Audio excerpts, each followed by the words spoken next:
1400 വർഷങ്ങൾക്ക് മുമ്പ് നടന്നൊരു യുദ്ധം. നോമ്പുകാരായ നുരുമ്പിച്ച വസ്ത്രവും തുരുമ്പിച്ച വാളുമേന്തി വന്ന ഒരു 313 പേരുടെ കഥ. പക്ഷെ മറുഭാഗത്തുണ്ടായിരുന്നത് ശക്തരും സുസജ്ജരുമായ 1000-ലധികം ശത്രു സൈന്യം. പക്ഷെ അന്ന് കണക്കിന് കാര്യമുണ്ടായില്ല. 313ഓളം വരുന്ന സഹാബാക്കളും അള്ളാഹു എന്നൊരൊറ്റ പേരിൽ വിശ്വാസമർപ്പിച്ചപ്പോൾ മലക്കുകൾ പോലും ബദറിൽ യുദ്ധത്തിനിറങ്ങി. സമമല്ലാത്ത യുദ്ധമെന്ന് കാലം പോലും അതിനെ വിശേഷിപ്പിച്ചു. ഒരുപക്ഷെ ഇന്നത്തെ ഫലസ്തീനിൽ നമുക്ക് കാണാൻ സാധിക്കുന്നത് അന്ന് ബദറിൽ കണ്ട അതേ പോരാട്ട വീര്യമാണ്. മറുവശത്ത് ശക്തരായ ഇസ്രായേലി സൈന്യം അത്യാധുനിക ആയുധങ്ങളുമായിട്ട് നിൽക്കുമ്പോൾ ഇപ്പുറത്തുള്ളത് കല്ലുകളേന്തി നിൽക്കുന്ന ഫലസ്തീൻ സൈന്യമാണ്. പക്ഷെ ലോകത്തിനെ ഞെട്ടിച്ചത് ആ കല്ലുകളല്ല, ആ കല്ലുകളേന്തി നിൽക്കുന്ന ആളുകളുടെ കണ്ണിലെ ഭയമില്ലായ്മയാണ്. ബദർ ഒരു യുദ്ധം മാത്രമായിരുന്നില്ല, അത് ലോകത്തിന് നൽകുന്നൊരു സന്ദേശമുണ്ട്.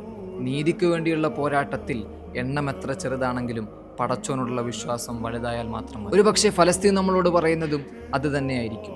അടിച്ചമർത്തുന്നവർ എത്ര വലുതാണെങ്കിലും അടിച്ചമർത്തപ്പെടുന്നവരുടെ ഉള്ളിലുള്ള വിശ്വാസം വലുതാണെങ്കിൽ എല്ലാം സാധ്യമാണ്.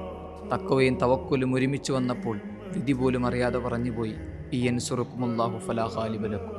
അള്ളാഹു നമ്മളെ സഹായിച്ചാൽ പിന്നെ ആർക്കും നമ്മളെ തോൽപ്പിക്കാൻ സാധിക്കില്ല.